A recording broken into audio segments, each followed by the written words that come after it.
Somalia বংশোদ্ভূত British নাগরিক মোহাম্মদ জামা, যার স্ত্রী যুক্তরাজ্যে আসার আগেই কিন্তু মারা গেছেন এবং যুক্তরাজ্যে আসার আগে মৃত্যুর শর্তেও হোম অফিস তারা আবেদন ফি এবং আইএসএস ফি ফেরত দিচ্ছে না।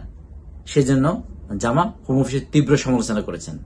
জামা তার আইনজীবীর মাধ্যমে হোম অফিসকে রিকোয়েস্ট করেন এবং হোম অফিসের কাছে আবেদন করেন হোম অফিস যেন তার আইএসএস ফি ফেরত দেয় এবং আবেদন ফি ফেরত দেয়, কিন্তু হোম অফিস সেটা প্রত্যাখ্যান করে।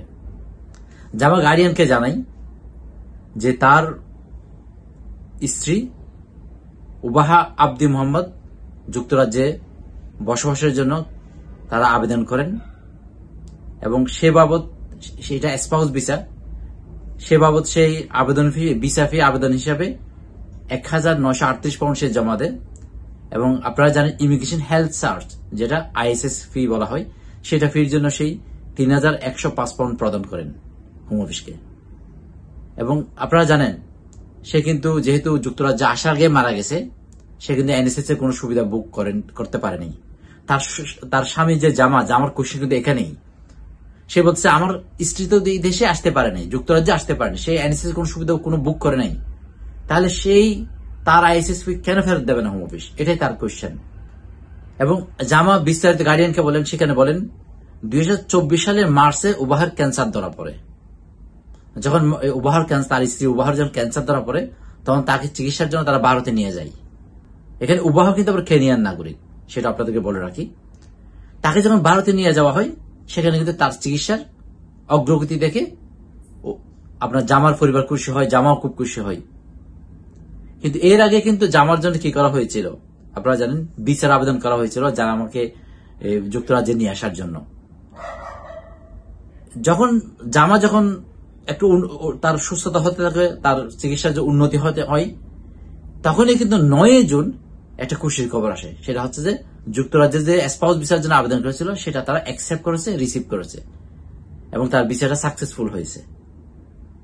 কিন্তু দুঃখের খবর হচ্ছে 9 জুন এই খুশির খবর পাওয়ার পর 11 জুন হঠাৎ জামার স্ত্রী উবাহা মারা যায় এবং মারা যাওয়ার পর জামা তার আইনজীবীর মাধ্যমে হোম অফিসের কাছে তার আইএসএস ফি এবং আবেদন ফি ফেরত দেওয়ার জন্য তাদেরকে হোম অফিসের কাছে আবেদন করে জামা আইনজীবীর মাধ্যমে, কিন্তু হোম অফিস এটা প্রত্যাখ্যান করে এবং হোম অফিস একটা প্রুফর্মা চিঠি পাঠাই, যা বলবো তো মৃত উবাহা আব্দি মোহাম্মদের নামে ঠিকানা করা ছিল। চিঠিতে বলা হয়, আমরা আবেদনকারীর মৃত্যুর সংবাদে দুঃখিত, তবে আইএসএস ফি ফেরতের কোনো নিয়ম নেই। তারা আরো বলেন যেসব আবেদনকারীর ভিসা প্রত্যাখ্যাত হয় বা নিজেরাই আবেদন প্রত্যাহার করেন তারা আইএসএস ফি ফেরত পান, কিন্তু মৃত্যুর ক্ষেত্রে এখনো কোনো রিফান্ড নীতি নেই হোম অফিসের। তবে জামা বলেন আমার স্ত্রী যুক্তরাজ্যে আসার আগে মারা যান, সেহেতু সে এনএসএস এর কোনো সুবিধাই সে বুক করে নাই, তাহলে এটা তো তার ন্যায্য পাওনা। এই পাওনাটা না দেওয়া মানে এটা একটা অন্যায় এবং এটা নিষ্ঠুর।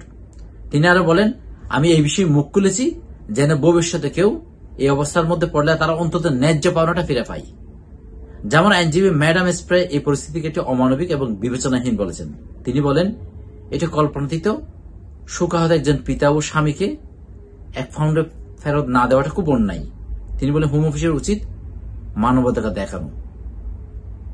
এই কথা বলে, তবে গার্ডিয়ানের পক্ষ থেকে হোম অফিসের সাথে যোগাযোগ করেছিল, তারা এই বিষয়ে কোনো মতবাদ জানায় না গার্ডিয়ানকে। কিন্তু এইটার মধ্যে আমরা একটা জিনিস বুঝতে পেরেছি যে এখানে হোম অফিস একটা বিষয় ক্লিয়ার করেছে, সেটা হচ্ছে যে যেসব আবেদনকারীর ভিসা প্রত্যাখ্যাত হয় বা নিজেরা আবেদন প্রত্যাহার করে তাদের আইএসএস ফি ফেরত পান, তারা ফেরত দেয়, সেটা কিন্তু তারা এই বিষয়টা এখানে বলেছেন। তবে এখানে একটা কথা বলেছেন যে যুক্তরাজ্যে আসার আগেই মনে করেন কেউ ভিসা পেয়েছে যুক্তরাজ্যে আসার জন্য, কিন্তু তার মৃত্যু হয়েছে, কিন্তু তার কোনো আইএসএস ফি বা আবেদন ফি ফেরতের তাদের কাছে কোনো রিফান্ড নীতি সেরকম কোনো নীতি তারা নেই বলে স্পষ্ট বলেছেন। সেজন্য এটা খুব দুঃখজনক একটা ঘটনা যে জামা এটার খুব তীব্র সমালোচনা করেছেন যে তার স্ত্রী মারা যাওয়ার সত্ত্বেও হোম অফিস তার আবেদন ফি এবং আইএসএস ফি ফেরত দিচ্ছে না। হেফাজুল করিম রকিব, NL24।